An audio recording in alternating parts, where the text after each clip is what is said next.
Hello, everyone. My name is Michael. I'm a staff developer advocate at GitLab. And in today's GitLab Duo Coffee Chat, we want to look into a special challenge. For context, I was hosting a workshop for creating a Python web application with a database backend to create a store or shop with articles. And this was planned as a 1-hour workshop at a customer.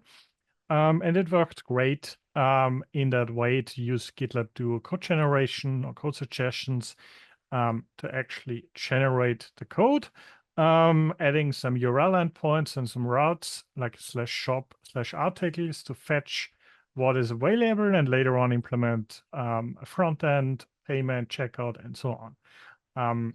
When we came to the point to implement a function to add an article, so for an admin interface,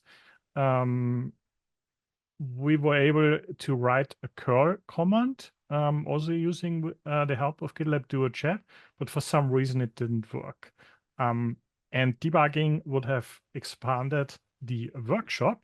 So I thought, hey, let's copy that over into a new project and use the existing source code to analyze it and hopefully fix that in the next couple of minutes or next couple of I'm not hoping it will take an hour to fix that, but I really want to have a fresh look on that after 2 days now to figure out whether we can use GitLab Duo, Chat, code suggestions, everything we have in Visual Studio Code now, and solve the problem of adding an article into the database.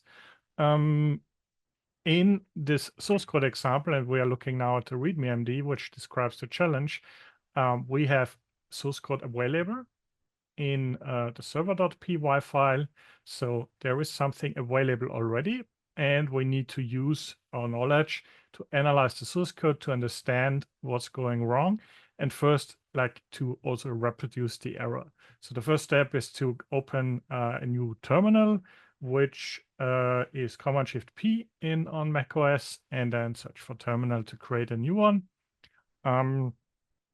And actually, we actually need 2 terminals. One is for running the web server, which is, it should be Python 3 on macOS. And we want to run the server. It listens on localhost port 5000. It's a development server. And we can add another terminal over here. And following the readme.md, this one we have done already. The second terminal can be used to fetch the articles that are implemented.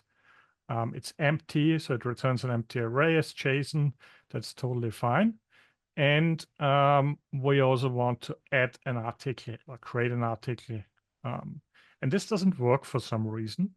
So in this verbose output, it says HTTP forbidden. If we just remove the verbose output, nothing happens here. On the other side, when we switch into the server log, we can see that shop articles receives a GET request, but the add articles post request never gets logged. So this is a little suspicious.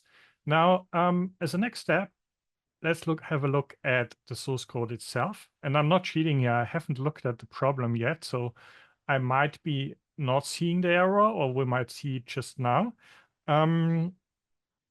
This is the function which gets called. So it adds the route to it, has the method post, and gets the data from request JSON. That's totally fine. But everything else looks good. One thing we can do is we can select that function and use right-click, GitLab Duo Chat, explain the selected source code. Again, I have moved GitLab Duo Chat to the right-hand side. Can actually, if it's here in the menu, you can drag and drop this. So there's a video on GitLab Unfiltered as well, because this keeps GitLab Duo Chat in the same scope with everything else. For the explanation here, I can see we have the root decorator sets to the endpoint. It's a post request. The function is defined to handle requests to this endpoint. It first attempts to get JSON data from this request JSON. There's a validation check. And if the fields are not inside, it returns a 400 error code or status code. If the data is valid, it extracts that. And it then inserts everything into the shop.db, which is the SQLite database backend, and uses parameter bindings for that. The last row ID attribute of the cursor is used to get the ID of the newly inserted article. Okay, so this should get returned, and it uses a JSON response to actually return the article ID, the name, and the price, so that the caller can do something with that in case. So this is fine. One thing I want to try now is to actually say what could be a potential error with that. Now, we can keep the code selected and refine the prompt and say, explain why a curl request cannot trigger or cannot execute the function says HTTP 403, which is forbidden.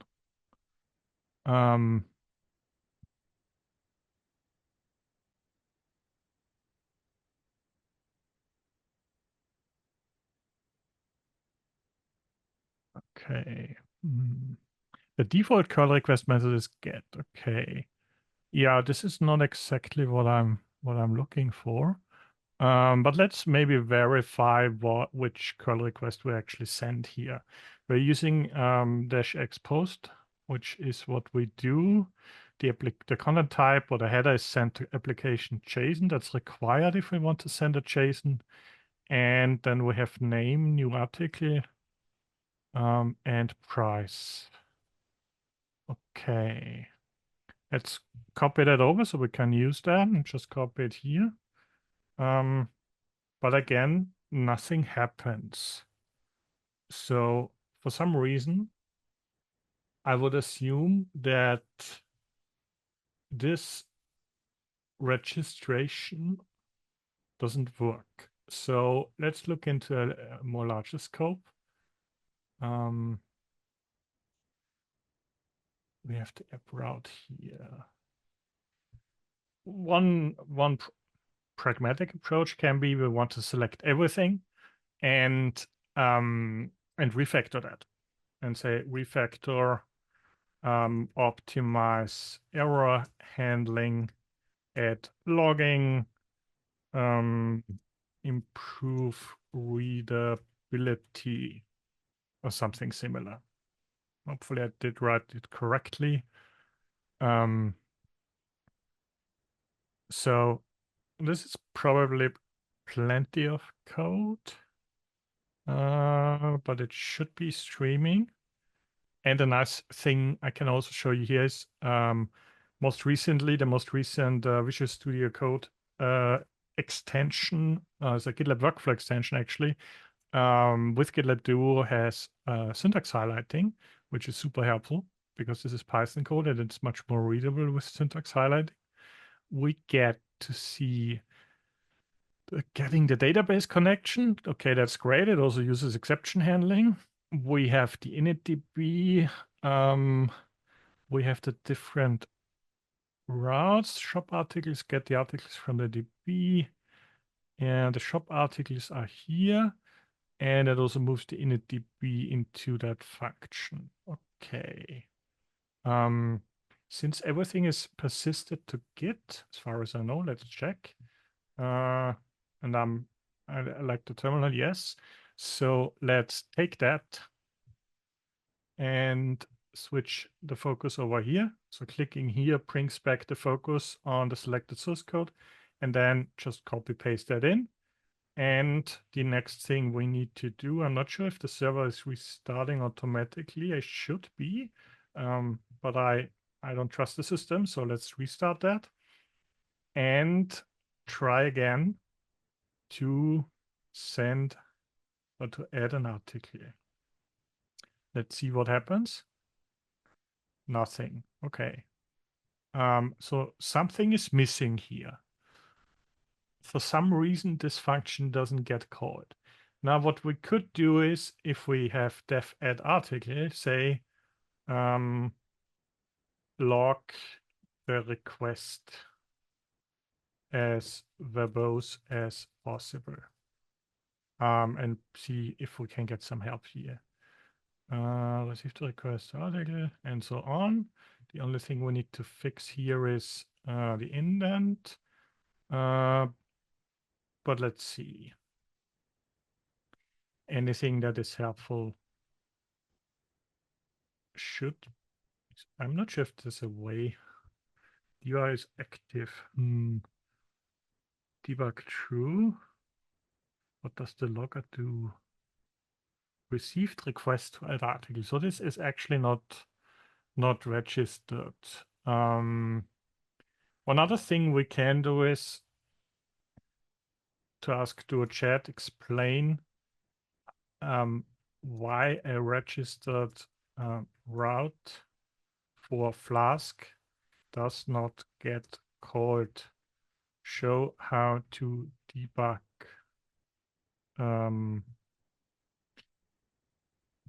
oops, there's a period missing.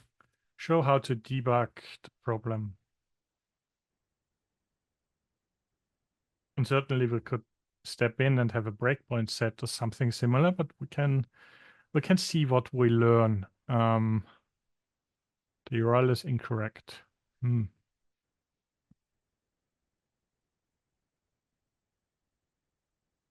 A test client. Flask provides a test client for simulating that. Okay, interesting.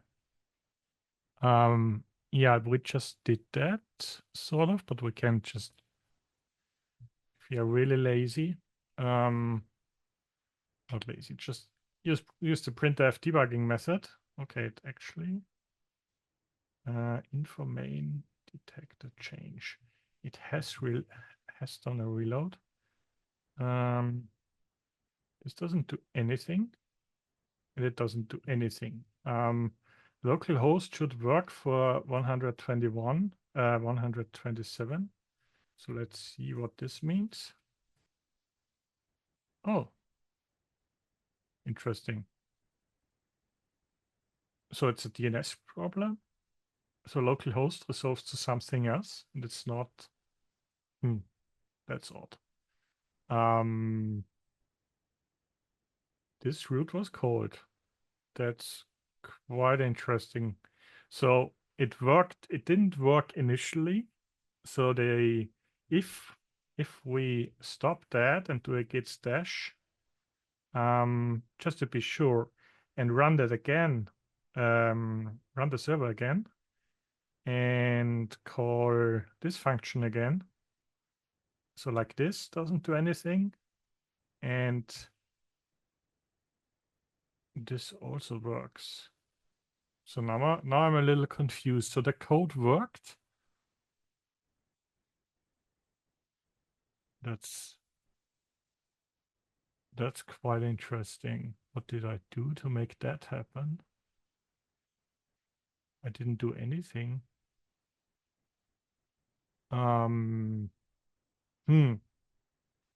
What if we purge the shop.db and run that again? No, if I do that, I should get an exception. Yes, because the schema doesn't exist yet. That's fine. But if I run this seed again, now I can add an article. Okay. That's amazing. I have no idea why. But we are also able to git stash pop to restore that, especially because the refactoring also brought us inline documentation for Python. And we learned a little bit more about logging. So the question is, why does this challenge not work in the beginning? Let's do a quick reset. What did I do for the first comment here?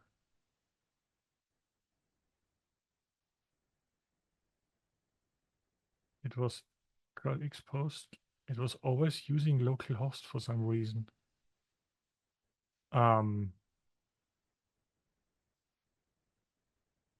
What happens if I run curl on localhost? Nothing. Okay. And I think for some reason, oh, for some reason, I think, okay. Yeah, and this is working. So something on my Mac is, I don't know, broken.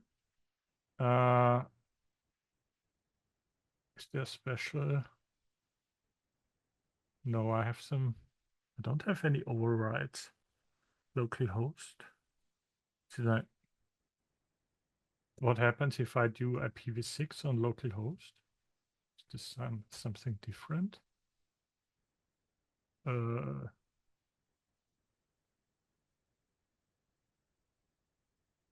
number was not? Okay, maybe I should use HTTP here. What number was not at this?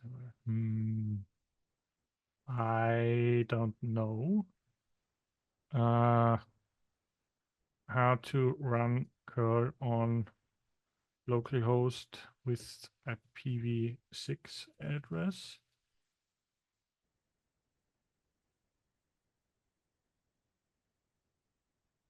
Oh, square brackets. Okay. So I need to. Yes. And I also need to instruct curl to use -6. Okay. If I run this, nothing happens. Interesting. What is G? Let's remove the G. So my web server isn't doing anything on IPv6, which is probably the reason. Maybe I need to instruct the app. Refactor, listen on IPv4 and IPv6. Let's see if there's an option. We actually need to modify that. Interesting. IPv6 not supported. Oh, fantastic. I didn't know this actually works, to be honest, so we can use that knowledge. And now we should listen not only in IPv4, but IPv6, which could explain that localhost, if I look again, where's the etc host definition? There's localhost is IPv4 and localhost is IPv6. So if I use localhost, I think it defaults to IPv6 and nothing happens then. So let's try that again with this. Maybe this. Oh, I don't have any articles. Let's see. I'm a little confused. Articles still doesn't work. Oh, it's not HTTPS, it's HTTP. But if I change it specifically to okay. Oh, yes, now it's responding because it should be shop articles. But at least I get a response. So yes, I have articles in my database. Okay, so localhost doesn't work. I should shop articles. Does it work now? I shouldn't be copy pasting things. No, does not.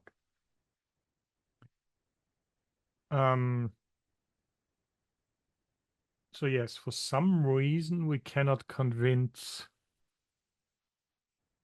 the IPv6 thing. Let's start it up. Ooh.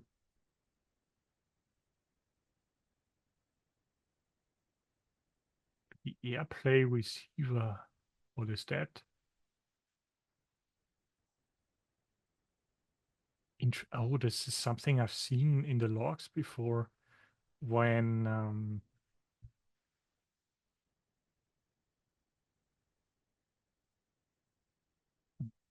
interesting. So it's actually a problem with this doesn't work.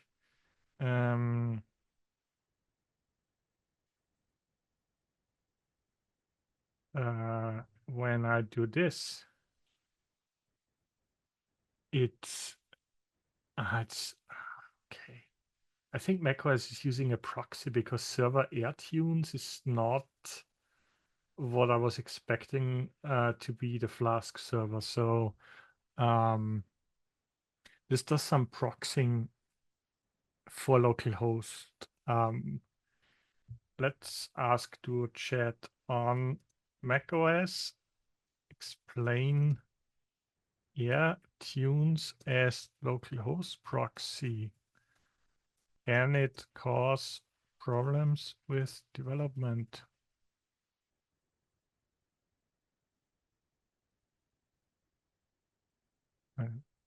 Okay. This is AirPlay. Quite interesting. Ooh. AirTunes, it sets up a proxy. Oh, it uses the same port as Flask. Ah. Okay, so if I configure a different port for Flask, I shouldn't run into that problem. I can disable AirPlay, but I want to use AirPlay on macOS. But it's also helpful. I was looking for the lsof command here, so I can actually now check that, yeah, something else is listening on port 5000. Or maybe, I don't know what complex main means. Oh, this is helpful. Let's try something else and listen on port 5001 and also this one. And try to restart the application.